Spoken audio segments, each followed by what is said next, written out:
कि आप एक जॉब करते हैं और महीने का 15 तारीख आते ही आपका सैलरी खत्म हो जाता है, या किसी किसी का तो ऐसा होता है कि महीने का 7-8 तारीख में सैलरी 80% खत्म हो गया है, मालूम ही नहीं चला पैसा कहाँ चला गया है। तो अगर ये प्रॉब्लम से आप गुजर रहे हैं तो ये वीडियो आपके लिए है। आपका जो सैलरी होता है गाइस, उस सैलरी को आप कैसे मेंटेन करेंगे, सैलरी को कैसे यूटिलाइज करेंगे ताकि आपका एक गुड फाइनेंशियल हेल्थ भी बजाय रखे और आपका जो फैमिली का जो एक्सपेंस होता है वो भी ठीक ठाक रहे। इसके लिए एक रूल्स होता है गाइस, चलिए जान लेते हैं ये रूल्स कैसे काम करता है। आपका जो मंथली सैलरी है, हम लोग मान लेते हैं आपका मंथली पैकेज का सैलरी एवरी मंथ 20,000 रुपया आपको एवरी मंथ सैलरी मिलता है। किसी का ज़्यादा भी हो सकता है, किसी का 20 से 40, 50, 1 लाख भी हो सकता है, लेकिन जितना भी आपका सैलरी हो जाए, अगर ये रूल आप फॉलो नहीं करेंगे तो आपका सैलरी से आप कभी भी सेविंग्स नहीं कर पाएंगे। तो ये रूल क्या है देखिए, मान लीजिए जो आपका सैलरी अभी ये 20,000 रुपये जो सैलरी है, मान लीजिए 20,000 रुपये का जो सैलरी आपका चल रहा है, इसको आप कैसे डिवाइडेड करके यूज करेंगे, इसके लिए आपको एक रूल करना होगा। रूल क्या है गाइस? रूल है 50-30-20 रूल। अब ये 50-30-20 रूल क्या है और काम कैसे करता है? सबसे पहले आपको जानना होगा कि 50 जो रूल है, इस रूल में जो 50 होता है ये क्या होता है। ये जो 50 है गाइस, ये आपका जो फैमिली नीड है एवरी मंथ, मतलब फैमिली का जो एक्सपेंस होता है। मान लीजिए आपका ग्रोसरी हो गया, क्योंकि हर महीने आपको ग्रोसरी खरीदना है, क्योंकि पेट का सवाल है, इसके लिए तो काम करते हैं ना। तो इसके लिए तो ग्रोसरी के लिए आपको 50% अमाउंट देना ही होगा, मतलब 20,000 का 50 अगर होता है तो कितना होता है? 10,000 रुपया। मतलब 10,000 रुपया आपको देना है आपका फैमिली एक्सपेंस, बेसिक नीड इसको बोला जाता है। मतलब बेसिक नीड में आपको ये देना होगा। बेसिक नीड के अंदर क्या क्या आएगा? फैमिली नीड के अंदर ग्रोसरी आएगा। सेकंड होता है, मान लीजिए आपका कोई फैमिली में किसी का तबीयत खराब है तो आपको इमरजेंसी थोड़ा पैसा भी रखना होगा ऐसे ही, ताकि उसका जो इलनेस है वो ठीक हो पाए। या से आपका इलेक्ट्रिसिटी बिल भी आएगा, क्योंकि एवरी मंथ आपका इलेक्ट्रिसिटी बिल भी आपका आता है ना, वो भी आपको पे करना है।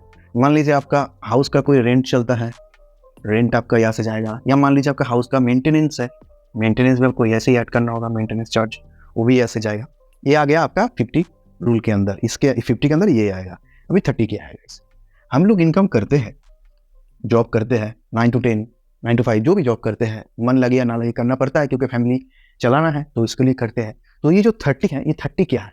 ये 30 है आपका बेसिक वांट्स।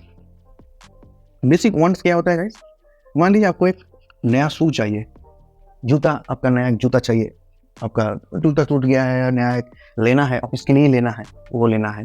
कुछ कपड़े लेना है आपको, मान लीजिए कोई भी आपको कपड़े लेना है आपका खुद के लिए, ठीक है। मान लीजिए आपका खुद के लिए कुछ कपड़ा चाहिए, आपको कपड़ा भी चाहिए, या आपको बाहर का कोई भी खाना है। मान लीजिए महीने में 1-2 बार बाहर का कुछ खाना है, बाहर का कुछ चाहिए खाने के लिए, तो बाहर जाएंगे खाने के लिए, जोमेटो से ऑर्डर करेंगे, तो उसको लिए भी पैसा लगेगा ना, क्योंकि वो तो हम लोग का बेसिक है ना, वो करना चाहिए, हम लोग करेंगे, क्योंकि वो अगर नहीं रहेगा तो जिंदगी क्या रहेगा। तो इसके लिए आपका आउटसाइड डिनर लिख देता हूँ मैं। 4 नंबर होता है गाइस हॉबीज। हर किसी का कुछ ना कुछ शौक रहता है। जैसे मेरा शौक क्या है? मेरा शौक है गार्डनिंग करना। मैं गार्डनिंग करना पसंद करता हूँ, एक्वेरियम करना मैं पसंद करता हूँ। आपका भी कुछ होगा, आप भी कुछ पसंद करते हैं। जैसे मान लीजिए आपको कुछ घूमना पसंद है, आप घूमना चाहते हैं, तो उसको लिए को सेविंग्स करना होगा।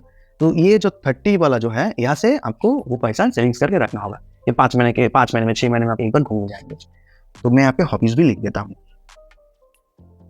हॉबीज भी इसके अंदर ही आएगा। हो गया। ये 30 में कितना अमाउंट आएगा आपका? 30 करेंगे तो आपका 6,000 रुपया इसके अंदर आ जाता है। 6,000 रुपीज स्पॉट आपका बेसिक वांट्स के अंदर आ जाएगा। बाकी जो 20 है, ये 20 क्या है गाइस? ये 20 में ही तो असली फंडा है। जो क्या होता है ना, ये 20 कोई सेविंग नहीं कर पाता है, इसलिए रिटायरमेंट में आपका प्रॉब्लम होता है।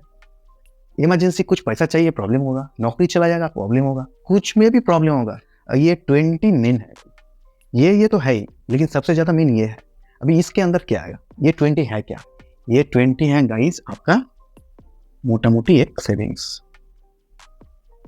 इसके अंदर बहुत कुछ आता है। नंबर 1, ये सेविंग्स में सबसे पहले तो आपका एक सेविंग्स करना है, जिसको हम बोलेंगे इमरजेंसी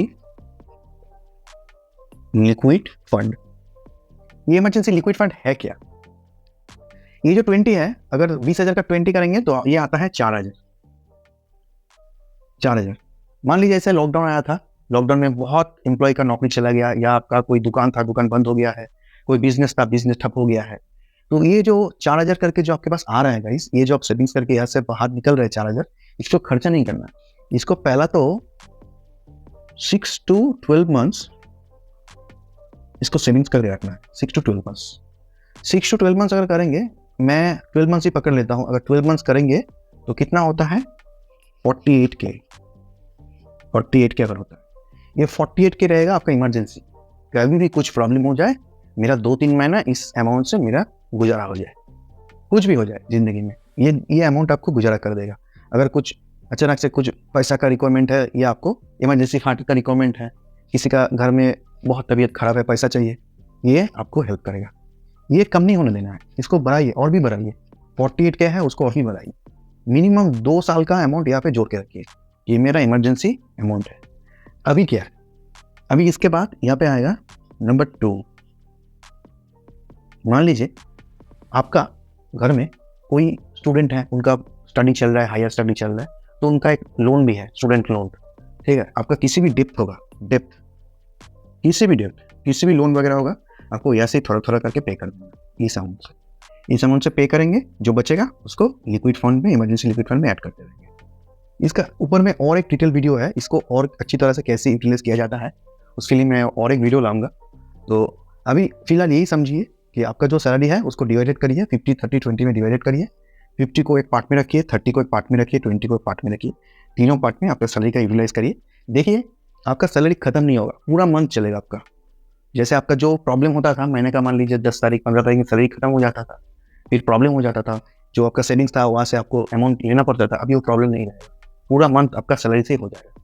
तो आशा रखते वीडियो आपको अच्छा लगा। अगर अच्छा लगा तो लाइक करिए, कमेंट करिए, अपने दोस्तों के साथ शेयर करिए, कॉलीग के साथ शेयर करिए, सबको ये बात समझाइए कि ऐसे सेविंग्स किया जाता है, और एक्सप्लेनेशन उनके साथ जुड़िए। धन्यवाद दोस्तों।